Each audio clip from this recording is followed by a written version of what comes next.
we've got to do several things, and I am, adamantly against illegal immigrants. I made this exception basically on humanitarian grounds because of the individual stories, but certainly we've got to do more at our borders, and people have to stop employing illegal immigrants. Well, look, I voted numerous times when I was a senator to spend money to build a barrier to try to prevent illegal immigrants from coming in. Instead of building walls, we need to be tearing down barriers. I did not email any classified material to anyone. There is no classified material. 110 emails in 52 email chains have been determined by the owning agency to contain classified information at the time they were sent or received. I provided all my emails that could possibly be work-related. Several thousand work-related emails that were not among the group of 30,000 emails returned by Secretary Clinton. I thought using one device would be simpler. She also used numerous mobile devices to send and to read email. There were no security breaches. It is possible that hostile actors gained access to Secretary Clinton's personal email account. It was my practice to communicate with State Department and other government officials on their .gov accounts. Hostile actors gained access to the private commercial email accounts of people with whom Secretary Clinton was in regular contact from her personal account. No doubt that we've done exactly what we should have done. They were extremely careless in their handling of very sensitive, highly classified information. People will be able to judge for themselves. We cannot find a case that would support bringing criminal charges on these facts. Thank you. Thank you. Thank you very much. Thank you. To be clear, this is not to suggest that in similar circumstances, a person who engaged in this activity would face no consequences. Americans will find that, interesting, and I look forward to having a discussion about that.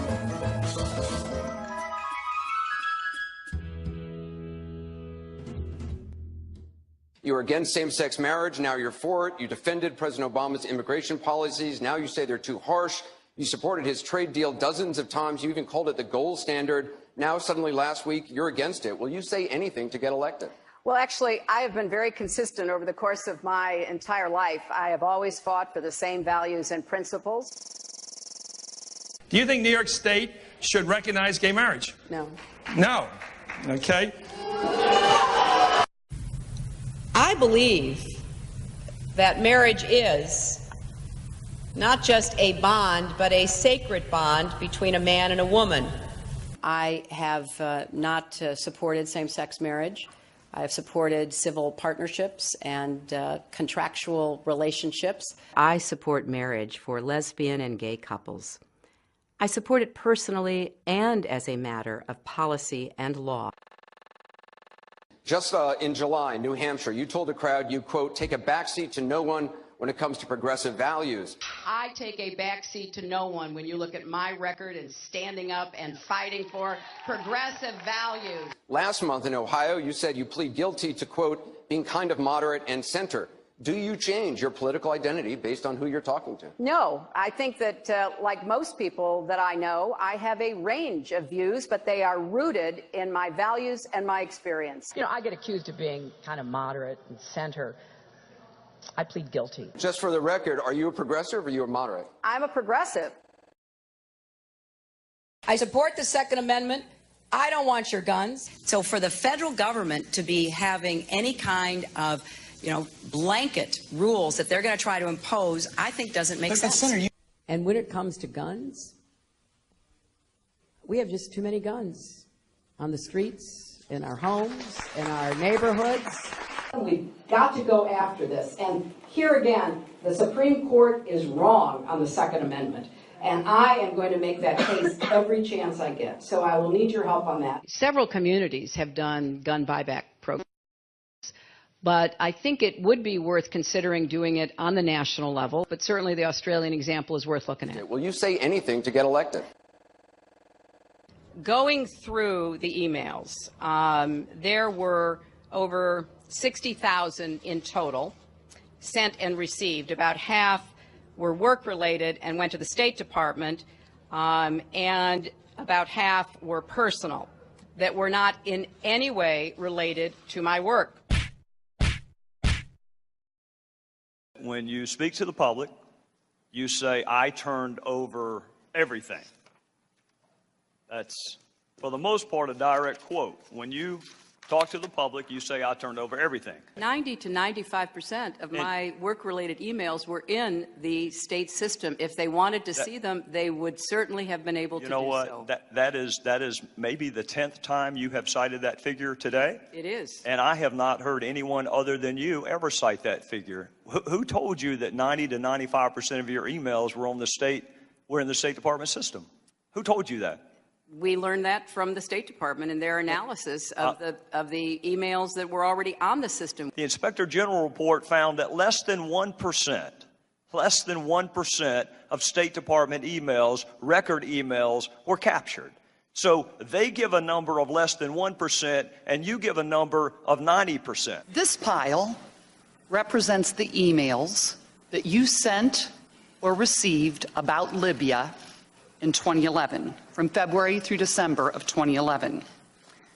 This pile represents the emails you sent or received from early 2012 until the day of the attack.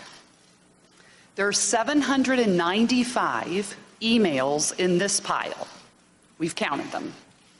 There are 67 emails in this pile in 2012. And I'm troubled by what I see here. I can only conclude by your own records that there was a lack of interest in Libya in 2012. The server contains personal communications from my husband and me. Only time I got on the internet, I did 2 emails, and I ordered Christmas presents from a reservation. Otherwise, I found people said embarrassing things on emails. I didn't want to be one of them. Hillary Clinton's attempt to tout her foreign policy experience hounded her again on the campaign trail today. I made a mistake in describing it. She claimed she misspoke last week and was sleep deprived when she described landing under sniper fire in Tuzla, Bosnia, something that didn't happen. But CBS News has found several times in the past few months when Senator Clinton used the Bosnia trip to try to show her international experience. December in Iowa. We landed in one of those corkscrew landings and ran out because they said there might be sniper fire. I don't remember anybody offering me tea on the tarmac when that was happening. Then in February. The welcoming ceremony had to be moved inside because of sniper fire. And last week. I remember landing under sniper fire. We basically were told to run to our cars. Now that is what happened. Some differing accounts of your trip to Bosnia, and I'm wondering if you can clarify.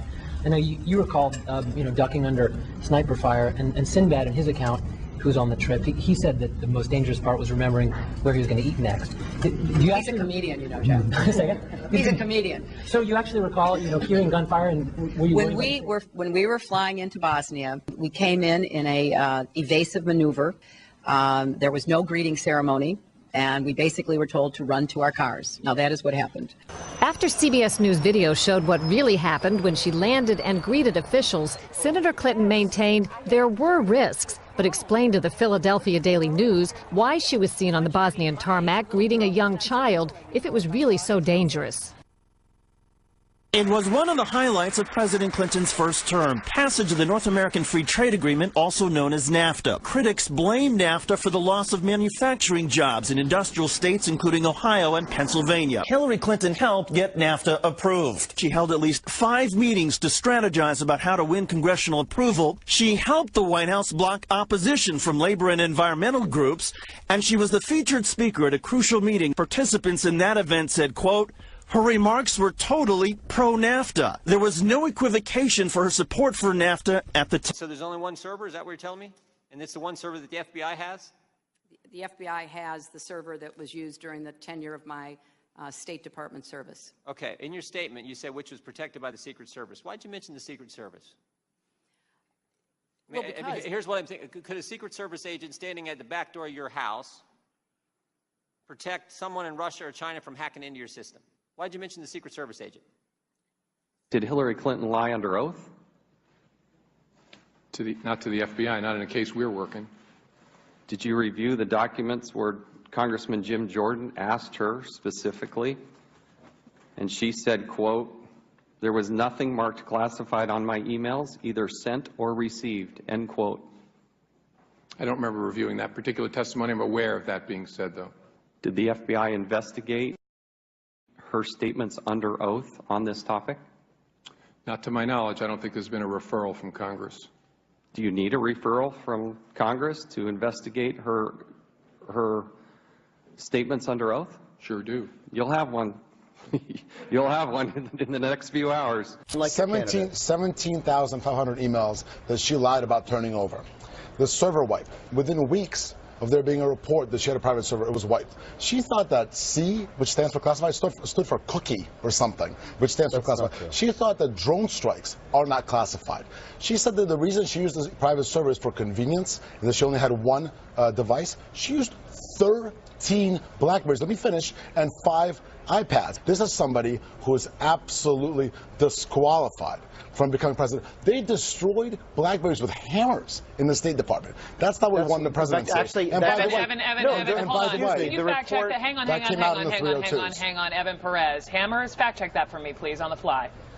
Yes, they did, Brooke. As you mentioned, there were 13 devices, mobile devices, and 5 iPads that the FBI said that, you know, in some way were used with her private email server, and they did, in some cases, just destroy them with hammers when they were done using them. The big ones, the obvious ones, like blaming Benghazi on a YouTube video after the fact, when we know that to be false. Or, of course, the email server. Those are obvious. But when I say sociopath, or at the very least, a compulsive liar, what we point to are lies that are made constantly that don't really matter when people aren't paying attention. But she lies anyway. Like claiming Chelsea Clinton was jogging around the World Trade Center on 9/11. That was a lie. Like claiming that she landed under sniper fire in Bosnia, just like Brian Williams' helicopter story. That was a lie. Like her claiming that she was named after Sir Edmund Hillary because he was one of the first people to climb Mount Everest.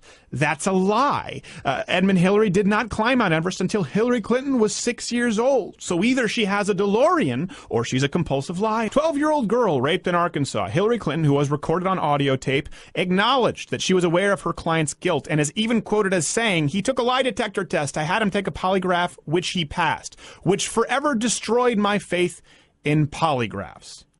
Clinton says in the recording, failing to hold back some chuckles. Hillary Clinton has taken unbelievable sums of cash in foreign donations to the Clinton Foundation. Not only could this potentially be illegal, but if you look at the list of countries with whom she has a cozy relationship, for a woman who claims to be a champion of women's rights, they don't really have a stellar track record with women's rights, gay rights, or rights. Some countries that gave massive multi-million-dollar sums to the Clinton Foundation include Saudi Arabia, UAE, Oman, Qatar, Qatar, however you say it, Kuwait, Algeria, and more. I know that all politicians have some money coming in from unsavory characters, but it pales in comparison to the way Clintons have handled their money and foreign donations. And she was just holding on to my hand. She didn't, because I had started to turn away from her. And she held on to my hand, and she said, "Do you understand everything that you do?" I mean, cold chills went up my spine. That's the first time I became afraid of that woman. Do you interpret that to mean she knew about the incident? I certainly do. I think she's always known. I think she's always covered up for him. What Mr. Clinton did to me was wrong. And she knew what her husband did to those women. There's no way that she did not know that. They're just not truthful people. And it's been a history of knowing that they're not truthful people. We're going to put a lot of coal miners and coal companies out of business. Got to do a lot more on carbon capture and sequestration, try to see how we can get coal to be a fuel that can be continued to be sold and continue to be mined. You run for president, you need to be judged by what you have done. You need to be judged by what you have done. You need to be judged by what you have done. You need to be judged by what you have done. And I think the evidence is pretty clear. And I stand here in your space, and I say this as respectfully as I can. If You don't tell black people what we need to do. I understand. I understand what you're saying. Also, respectfully. Yeah. Well, respectfully, if that is your position, then I will talk only to white people. We'll be back here in 10 years having the same conversation. Don't tell me what to say. And I'm not going to ever call on you. Thank you. Thank you very much.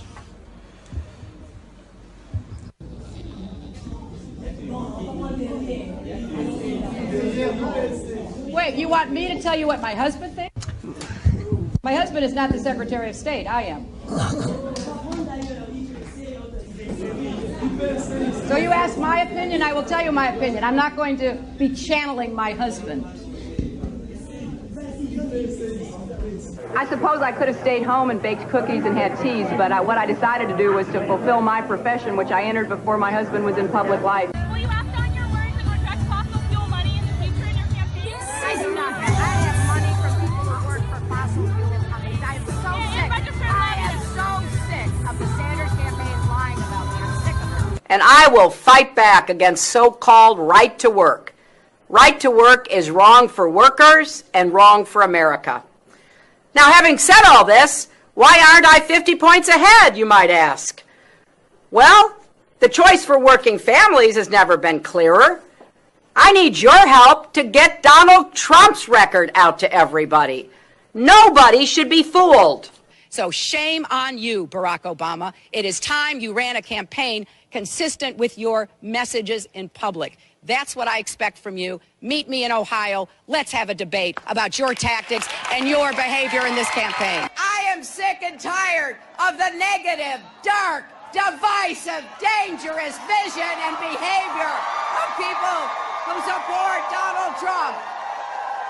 It is time for us to say no. We are not going backwards. We're going forward into a brighter future. Oh, I know. The Bernie people came to say that. We're very sorry you're leaving. What difference at this point does it make? Because we're going to put a lot of coal miners and coal companies out of business. Right, Tim? Now, you are entitled to your opinion, but you're not entitled to your own facts.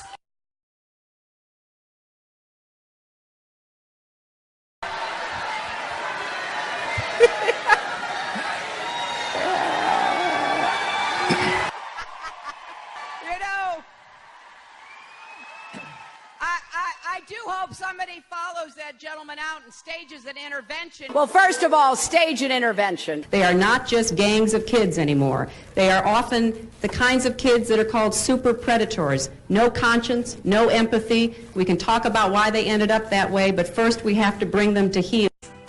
Like a drunk neighbor in your front yard, Hillary Clinton wandered onto yet another TV show to crap on the president. You know, I was right in the middle of our government responding to the horrible effects of the earthquakes in Haiti. So I knew what we're capable of doing. And, you know, I waited because I thought, you know, they don't need me saying, hey, send naval assets, get the hospital ship Comfort down there. But a couple of days later, nothing was happening. So I tweeted, if they aren't the highest priority of your government in responding to such a terrible natural disaster, what are you people spending your time doing? Yeah. Right? Golfing, tweeting, watching cable TV? She's a real piece of work. Look, I don't blame her. She's still angry, still bitter, still Hillary. Apparently finding her grandchildren boring, she cruises the airwaves slamming the guy who beat her still, as people suffer and the guy who won consoles them. At times she sounds like she's campaigning, but for what? It's like this is high school and she's vying for most likely to clear a room with her blood-curdling laugh. There's tragedies going on from Vegas to Puerto Rico, and Hillary sees fit to remind people what she would have done if she were in charge. She would have done something, but during the election, she did almost nothing but lose. She's like a dumped ex who keeps writing long letters to the guy's parents, reminding them how their son screwed up. Oh, but I saved the best for last. You're going to love this. Check out the female writers at Jimmy Fallon writing Hillary thank you notes. Warning to viewers, have a bucket nearby. Thank you, Hillary Clinton, for handling this difficult transition with more grace than I ever could have imagined. That being said, call me day or night and I will be there with a gallon of ice cream and 2 spoons to tell you, girl, you are so much better than him. Thank you, Hillary, for always sticking to the issues, even as people criticize you for superficial things like your hair, your wardrobe, and your appearance. You showed girls everywhere that politics isn't a popularity contest, because if it were, you would have won by about 3 million votes. I was with her, I'm still with her, and right now I literally am with her. Can I take a selfie? Yes, Becky, don't do this. She's taking a selfie. All right, take it. Can I give you a hug? Yes! Yes!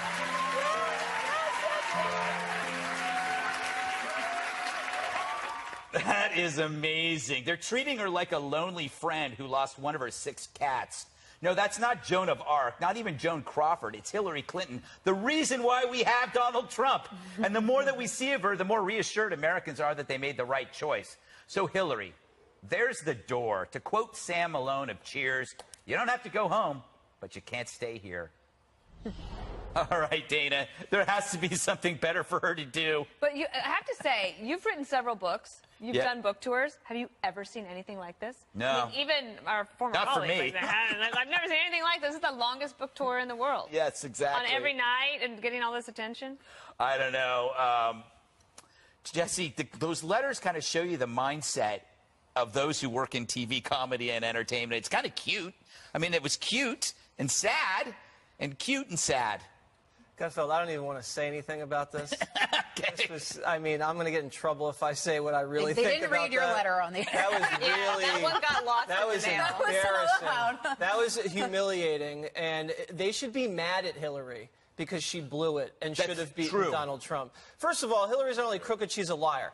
They had the naval assets in place outside the coast of Puerto Rico. They had the hospital ship Comfort off the coast of Puerto Rico. That's not true. I also want to know something. Has the Clinton Foundation donated to Harvey to Puerto Rico? I want to see the receipts. Show me the receipts. Has Hillary been to Vegas? Does the book tour not go to Vegas? She could easily be at Vegas comforting victims, no, but she's the one tweeting. She's hawking her book for cash while Trump's comforting victims and Trump's bailing out people. So I don't want to hear it anymore. She's a punchline. Well, hey, I want to ask Marie because I think it's kind of her fault. I mean, she should have won. Yeah. I mean, she had the opportunities. If she had gone to Wisconsin, she should have won. So there's a bunch of things that could have been done different. I think, first of all, there are legitimate criticisms with some of the things President Trump has done. And I think the fact that Hillary is making them should not mean the rest of us should not take them seriously. Mm-hmm. We can't just laugh them off. I understand that was like even I was uncomfortable with that. Yeah, I could see you. You were getting nauseous. But one thing you said in your intro, I mean, you said that every time they see Hillary Clinton, American voters are more confident in their decision. I actually, if you look at the president's poll numbers. They're going up. Wait a second. From the basement. I mean, they're so far down. He still beats her. He still beats her today, if you look at the poll numbers. And I've also said, that's not true. I've also said, well, his poll numbers, you would not want his poll numbers. You agree with that? Well, I don't know. Jesse Congress would love his poll numbers. But Hillary Clinton is not the future of the Democratic Party. No. I've said that many times. And so while I think, yes, it's interesting that she was the first female nominee, in 10 years I want to read her book. I'm ready to move on as a Democrat. But you say there are some things she could have done. I think visiting Wisconsin is like a really big thing. It's the Russians went there. But also, how exactly, and that's a problem for our democracy. So the Russians have better advertising than the Clinton campaign. And where did they get I bet they weren't advertising in Omaha, Nebraska, like she was instead of Wisconsin and Michigan. Data? But here's the thing. They just advertised in blue states. That's all they did. But look, how tone deaf is this as well for her to be speaking and criticizing the president yesterday while he was in Vegas, comforting the victims of the mass shooting, not to mention the fact that he was also in Puerto Rico on Tuesday. So instead of uniting the country at a time where we really need to be unified in the wake of something so tragic and horrible, she's dividing the country. And we also saw that from Michelle Obama, who recently made comments criticizing the Republican Party and saying that basically we're responsible for all the bad. We're allowed to criticize. Not by saying the entirety of the Republican Party are all white and men. and that's part of the poisonous part of politics now. It's All right. divisive. That's what we do. We do it, they do it, everybody does it. Thank you. Yeah. We just do it better. All right. Just wait till 2018, my friend. Yes. I have all the time in the world. Bernie will still be around.